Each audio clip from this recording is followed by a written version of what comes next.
Hi guys, welcome to my kitchen. My name is Esther. I just got home from work. I'm a nurse and I work all day. And today I'm just going to be showing you how I make my quick stew. I had my daughter pressure cook for me some tough meat, and it's beef.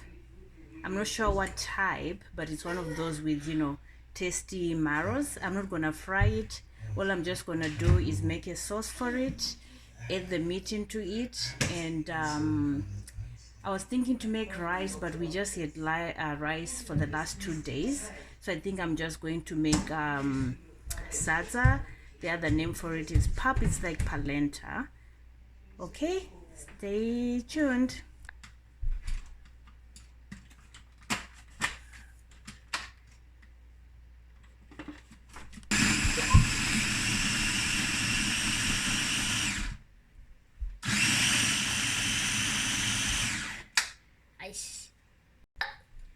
So for my simple stew, what I'm going to be using will be crushed onions.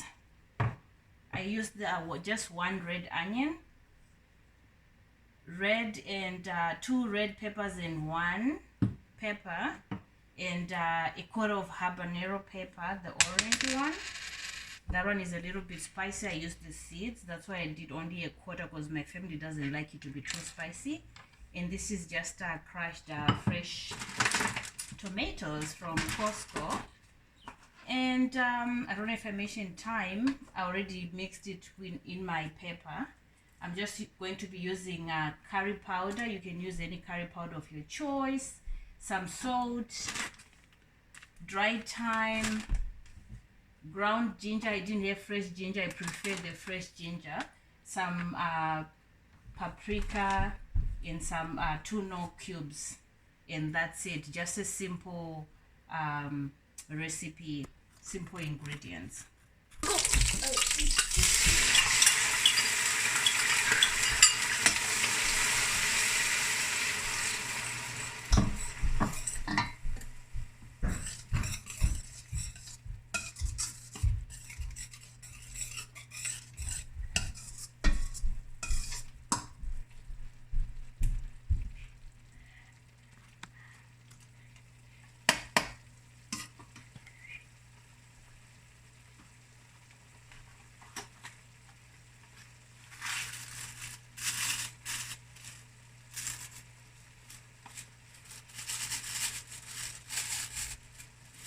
I'm just gonna use about a tablespoon of the curry powder, but I measure with my eyes, and you can add according to your taste. And along the way, I'll keep on testing just to see if that's the right taste I want.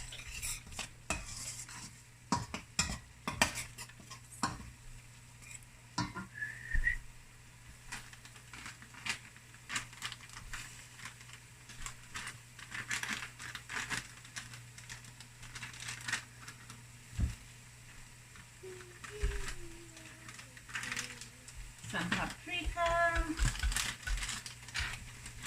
some thyme, and I like adding all these in the initial frying stage of my stew when I add the onions, so that it brings out the flavor. But if you want it to be even more flavorful, you can actually add your spices first to your oil before you put in your onions.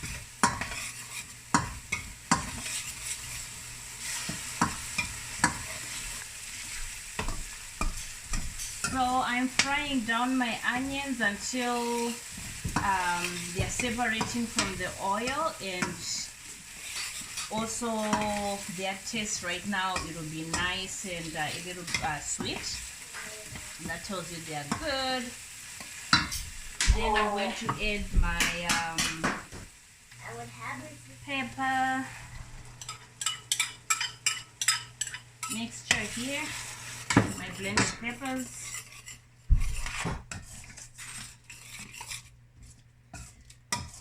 And the sizzling stops because I just poured everything, and it's at room temperature, so it kind of makes it a little bit warm instead of hot. That's why it takes a little bit to bring it back to temperature, but yeah, that's just how I'm doing it. And I'm adding my tomatoes, and they're gonna fry at the same time. It's more simmering down together than frying, until most of the liquid is out. And I'm going to be, you know, watching them until it's at the right, you know, consistency that I want.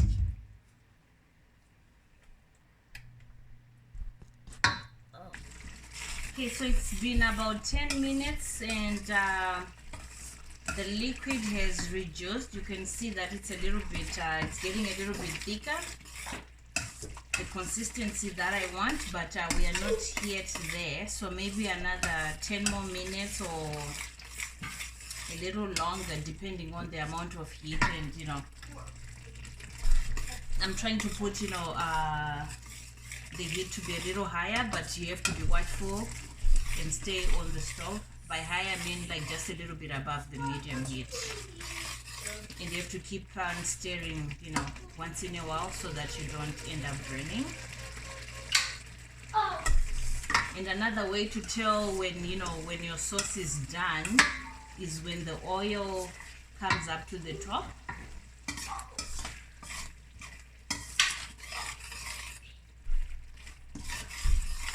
And growing up in Zimbabwe, we never made sauces like this in my household. It was you know, simple. If we just put tomato, onion, and maybe a quarter onion or half an onion, and maybe 2 tomatoes. Just fry it up a little bit with your, usually if it was beef, you would, you know, boil it until it's done.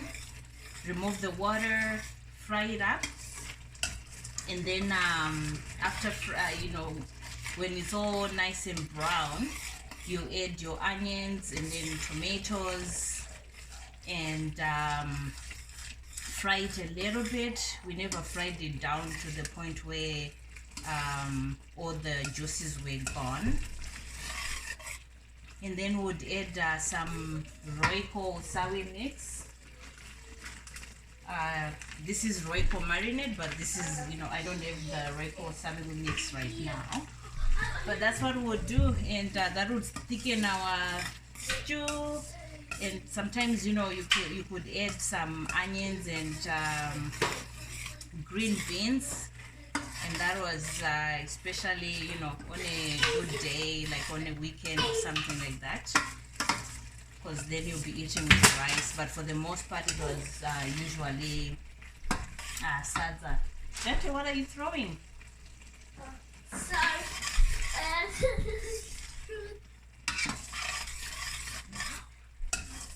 Yeah, we're almost there. So I'll give it maybe 2 more minutes.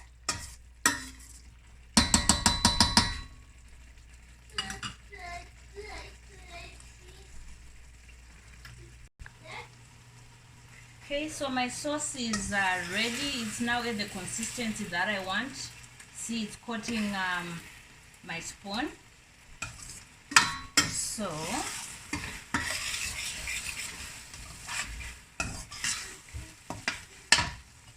now I'm just going to add the beef that I told you about, and this is it, you know, with the marrow.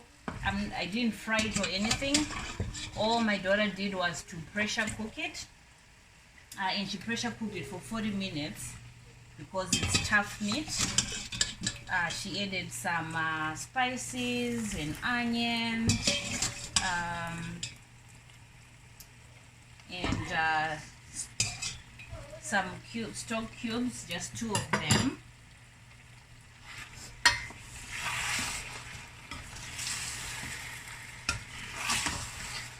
See, you can even tell with the sound of the pot that, you know, the sauce was ready, because if I left it any longer, especially without attending to it, I would end up with burnt sauce. So all I did now is just mix up the beef, and I'm just going to add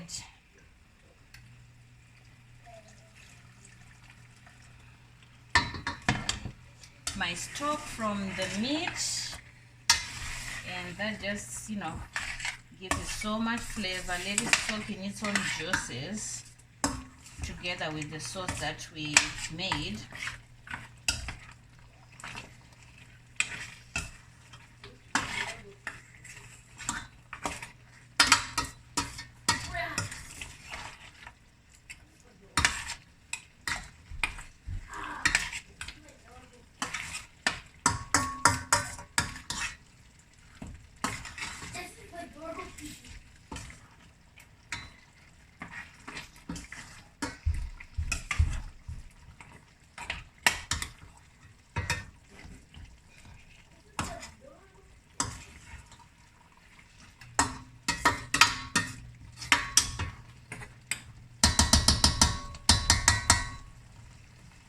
So my kids say they want to eat it with leftover rice, and I want to eat it with sadza.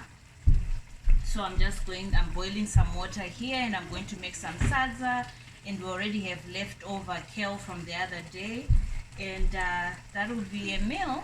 And this took me only about 40 minutes to prepare and to cook, but without adding, you know, the 40 minutes of the pressure cooking. That's why I had my daughter do it in advance. And you know, our dinner is served. Let me bring the camera closer so you can take a look at how it looks like. I'm sorry, the focus is a little bit yeah, there we go. Yeah, so I'm just gonna leave it to simmer for 5 more minutes at low heat, and then just leave it on to on the warm setting whilst I finish off cooking my sadza and you know, warming up the rice for the kids. And dinner is served. Thank you for watching my video, and I'll see you in the next one. Bye.